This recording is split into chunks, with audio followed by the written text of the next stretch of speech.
Do you want to know how a christening gets canceled before the baby even takes her first photograph? It starts with a text message you were never supposed to see, a laugh that didn't belong to you, and 2 signatures I removed before noon. I'm Gloria, and the party they planned without me never happened. Tell me what time it is where you are right now.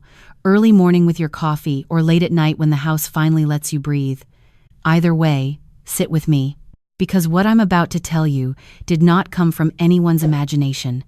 This is my kitchen, my name on those papers, my blood in that boy. Some of you will say I was too hard, some will say I wasn't hard enough. But I need you to hear it the way it happened. From the beginning, before the text, before the lawyer, before I understood that a woman can love her child completely and still refuse to be his doormat. I was at my kitchen table on a Tuesday afternoon, sorting through a stack of mail I'd been ignoring for 3 days. My reading glasses were sliding down my nose, the way they always did, and the window behind me was letting in the kind of October light that makes everything feel slower, more forgiving. My phone was on the table, face up. I wasn't snooping. I wasn't suspicious. I was looking for a birthday card my sister said she'd mailed and hadn't arrived yet. The screen lit up. A text from my son. When I reached to move the phone aside, my thumb grazed the notification bar and the thread opened. Not his message to me, his thread with his wife. And at the top, a forwarded screenshot from her to him, originally from her mother to her, a photograph of me. Taken at the baby shower 3 weeks earlier, the one I had hosted at my home, the one I had spent $400 catering. I was standing in front of the cake table I'd ordered from the bakery on Peachtree, smiling, holding a platter of tea sandwiches I'd made from scratch at 6 in the morning. The caption her mother had written read, "She looks like she came to work, not to celebrate.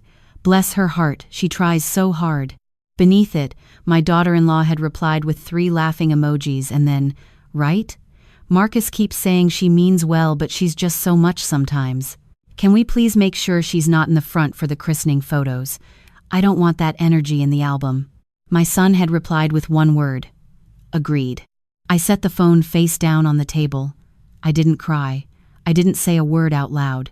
I just sat there with October light coming through the window and something cold and very clear settling into my chest like a stone finding its place at the bottom of a river.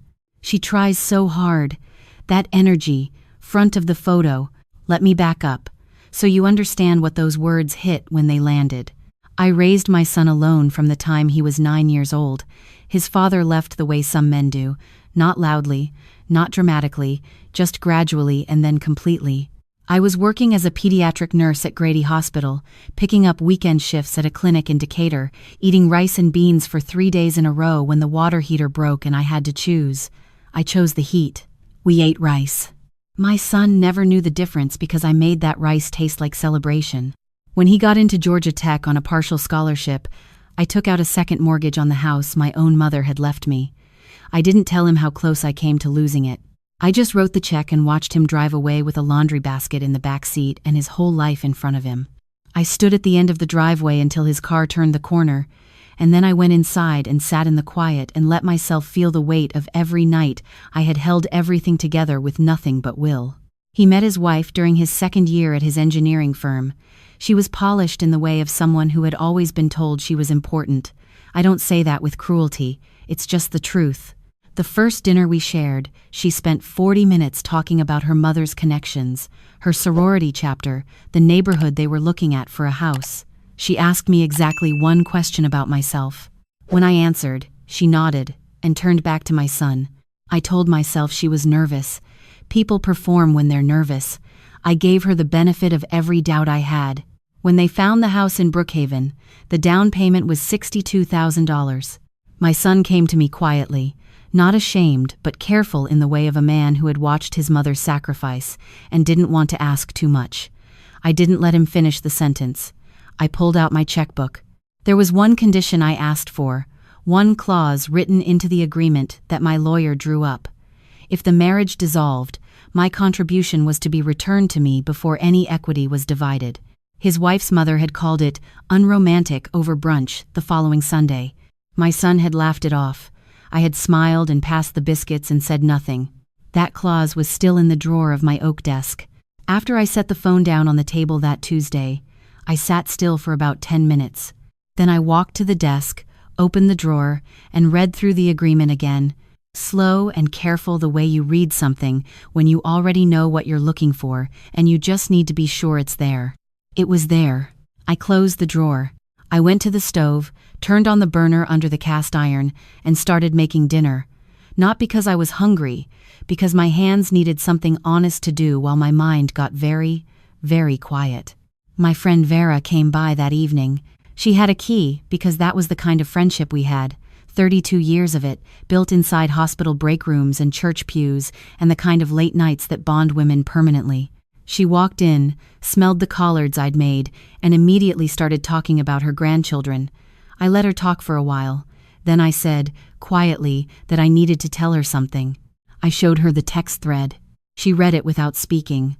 When she looked up, her eyes were steady and not pitying, which is exactly why I had shown her and not anyone else.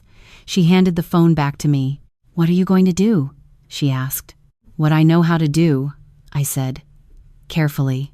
She nodded and reached across the table and put her hand over mine for exactly 3 seconds. Then she picked up her fork and kept eating, because she understood that what I needed right then was not comfort. It was witness. The next morning I called my lawyer. His name was Bernard, a man I had known for 15 years, dry as paper and twice as precise. I did not go in with emotion. I went in with documentation. I forwarded him the text thread. I brought the original agreement. I asked him to walk me through what I had the right to do. He walked me through it. The clause I had built into the down payment agreement allowed me to withdraw my financial sponsorship of any future gift, loan, or supplementary contribution I was making on a voluntary basis, including the monthly amount I had been quietly depositing into their joint savings account for the past 2 years toward the baby.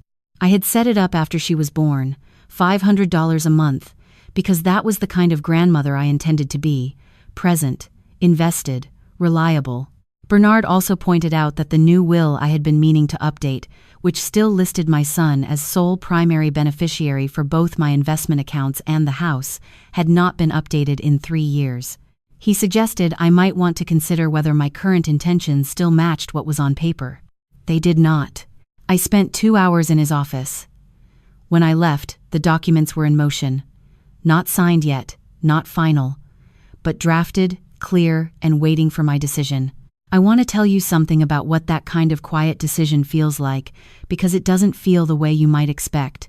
It doesn't feel powerful, not at first. It feels like standing very still on a very high ledge with the wind coming at you sideways and choosing not to grab anything. It feels like choosing yourself on purpose, slowly, in ink. The christening was 11 days away. I had already ordered a custom white dress from a boutique on the square, monogrammed with my granddaughter's initials. I had already confirmed with my church choir director that 2 of the ladies would sing during the ceremony. I had already ordered the floral centerpieces for the reception at my house, white hydrangeas and ribbon fern, because she had mentioned once that she liked that combination, and I had remembered because I always remembered. The invitations, I came to find out, had already been sent, without my address on them. Vera found out from her cousin, whose daughter attended the same church as my daughter-in-law's mother. The christening was being held at a different church, not my church, not the church where my son had been baptized, not the church where I had been a member for 26 years. The reception was being held at the country club her mother belonged to, and the guest list, as described by Vera's cousin's daughter, was notable for the people it did not include: my church sisters. My neighbors who had watched my son grow up on that street. Me, in any position that might be photographed. When Vera told me this, we were sitting on my porch. I had sweet tea. The evening was settling into that blue quiet that only October in Georgia knows how to make. I let the information land without reacting, the way you let a stone drop through water and watch it sink. "She was going to tell you it was a small ceremony," Vera said. "Just close family." "I'm close family," I said. Vera said nothing. Because there was nothing to say to that. We both knew what it meant. I was close family when my name was on a check. I was background noise when the cameras came out. That night I completed the paperwork Bernard had drafted. I signed the documents that redirected the monthly contributions, closing that account entirely. I updated the beneficiary designations on both investment accounts, splitting them equally between my niece and a scholarship fund I had been meaning to establish for years in my mother's name. The house I left to my son, but with the equity clause now updated to reflect a loan rather than a gift, fully documented, with a repayment structure that Bernard confirmed was legally sound. Then I drafted a letter, not angry, not sentimental. Bernard reviewed it the next morning and called it, in his dry way, admirably precise. I mailed it. Certified. Return receipt requested. The letter arrived at their house on a Friday. I know because the receipt came back to me on Monday, signed by my son. He called me that same Monday, 40 minutes after the signature confirmation landed in my mailbox. I knew it would be him and not his wife, because that was how they worked. She choreographed. He delivered. Mom. His voice was controlled in the careful way of a man who had been coached on what to say. This letter is extreme. You're making a statement out of a misunderstanding. I sat down at my kitchen table, the same one where I had read that text 11 days earlier. I took one breath. Then I spoke calmly and without raising my voice. I am not making a statement, I said. I am adjusting the record. She didn't mean it the way it read. You know how things sound in texts. Mom, this is your granddaughter's christening. You're supposed to be there. Am I? I asked. Tell me what role I'm supposed to play. Because from what I understand, I'm not in the front of the pictures. And I'm not at the church where your grandmother was baptized and where I have sat in the same pew for 26 years. Tell me where I am supposed to be. Silence. She just wanted it to feel cohesive, he said finally. The word landed with the hollow thud of something borrowed. Cohesive. That was not his vocabulary. That was hers. Your grandmother raised 12 people in a 2-bedroom house in Macon, I said. She was never cohesive a day in her life. She was present. There is a difference. He didn't answer right away. I could hear something in the background, a voice just beyond the range of clarity, hers. You're putting me in the middle, he said. I have never put you in the middle, I told him. I put myself in check stubs and second mortgages and rice and beans on a Tuesday because the water heater broke. I have never once put you in the middle. You put yourself there when you agreed that I was too much for the photographs. The line went very quiet. That was a private conversation, he said finally. Yes, I said. It was. And then I hung up. Not with anger. The way you close a book when you've reached the last page and there's nothing left to add. My daughter-in-law called me the following morning. I had expected her to lead with apology. Instead, she led with damage control. Her voice had that particular pitch of a woman who has spent her whole life managing how things look and has confused managing appearances with managing feelings. Gloria, she said, and the way she said my name carried the faint suggestion that I was being unreasonable for having one. I understand this is upsetting, but we have to think about the bigger picture here. You making these changes, the accounts, the will, that affects our daughter. It affects her future. How can you do that to your own grandchild? I had been ready for this argument. It is the argument people use when they want to hide behind an innocent third party. My granddaughter, I said, will never lack for anything I have the ability to give her. What she will not have is a grandmother who taught her that love is something you earn by staying small and quiet in the back of someone else's photograph. This is not about photographs, she said, her voice sharpening now. You wrote that you didn't want my energy in the album, I said, so yes, it is. Another silence, different from the one with my son. His had been guilt, hers was recalibration. We can talk about this, she said. We can sit down, all three of us, and work through it like adults. I am already behaving like an adult, I said. I documented, I consulted my lawyer, and I adjusted my financial commitments to reflect the actual relationship rather than the one I was imagining. That is adult behavior. What you're describing is a meeting where I am expected to be managed. She hung up. I made a cup of coffee, took it out to the porch, and listened to the birds for a while. Vera came over that afternoon and I told her all of it. She listened the way she always did, without interrupting, without inserting herself into the spaces that were mine to hold. When I finished, she said, "You know she's on the phone right now working the room." "I know," I said. "Her mother will call the pastor." Her mother can call the president, I said. My name is on that deed and my signature is on those accounts, and nobody in that family put a single dollar into that house or that savings account. What she is working with is air dressed up in pearls. Vera laughed then, the deep, unguarded kind that meant she was proud of me. You've got to eat something, she said, standing up. I made a pot of soup, I said. Of course you did. We ate on the porch as the afternoon cooled around us, the soup steam curling up between us like something being released, and for a while the whole thing felt lighter than it had in 11 days. What I had not expected was his wife's cousin. Her name was Patrice, and she was the quiet one in the family, the one who sat at the edge of gatherings and watched instead of performing. She texted me 3 days after the phone calls, a number I had but rarely used. I want you to know I think what they did was wrong. I've thought that for a long time. I can't say this out loud in family spaces, but I wanted to say it somewhere. I read the message twice. I did not reply immediately because I needed to think about what her honesty cost her and whether I was the right person to carry it. After a day, I wrote back simply, "Thank you." That took something to say. She replied, "You've always been kind to me. Some things shouldn't go unacknowledged." I saved the message in a folder I had made years ago for the things worth keeping. My son came to my house 9 days after the phone call.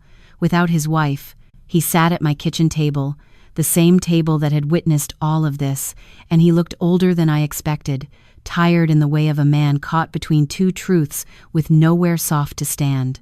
I brought him tea. I sat across from him. I did not begin. He said, "I'm sorry for the agreed part." I looked at him. He was 41 years old. He had his grandfather's eyes and his father's hands and my stubbornness, which I had always considered his best quality. I had watched him grow from a boy who cried at the kitchen table when his science project was knocked over by a substitute teacher into a man who could hold complexity in his chest without collapsing. Most of the time, "Tell me what you were agreeing to," I said. He looked at the table. "That you shouldn't be in the front of the photos. And do you still agree with that?" A long pause. "No." "Why not?" He looked up. "Because you raised me, and everything I have, including her and the baby and that house, exists because of what you built before any of it was possible. Then why did you write it?" He didn't answer right away. I let the silence be.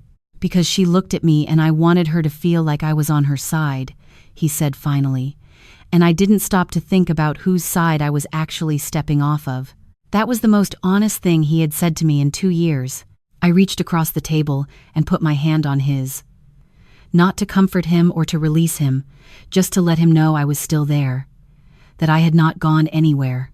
That the woman who ate rice and beans so his water heater could get fixed was sitting right across from him and was not finished. "I need you to understand something," I said. "I am your mother. I am not a vendor you can suspend when the contract is inconvenient. The accounts I adjusted, the documents I updated, none of that was punishment. It was protection, mine. Because I will not spend the rest of my life making myself smaller so your wife can feel bigger in rooms I built." He nodded. His eyes were wet. He was his grandmother's grandson, and he had her same inability to hide his feelings when the truth finally got through. "What do you need from me?" he asked. "I need you to decide," I said, "whether you are a man who protects his mother or a man who agrees she's too much. You cannot be both." He stayed for 2 hours. We didn't resolve everything. Some things between a mother and a son don't resolve cleanly. But when he left, he hugged me at the door, not the quick press of a man performing affection, but the hold of someone who remembered what it meant to have me there. His wife called me 4 days before the christening. Her voice had shifted. The management was gone, and what was underneath it was younger, less polished, and maybe more real. "I know I handled this badly," she said. "You did," I agreed. "I didn't understand," she said, and then she stopped. "What didn't you understand?" I asked. "That what you've given isn't just money," she said carefully, like she was working it out as she spoke, "and that laughing at you to my mother was the same as saying none of it mattered." I didn't mean it that way, but that's what it said. I was quiet for a moment. Outside my window, the October light was doing that same slow, forgiving thing it had done the afternoon I first read the text. I thought about my mother and her house in Macon and 12 people in 2 bedrooms. I thought about rice on a Tuesday and water heaters and second mortgages. I thought about a man who raised a platter of tea sandwiches at 6 in the morning because love was a verb before it was ever an emotion. I believe you, I said.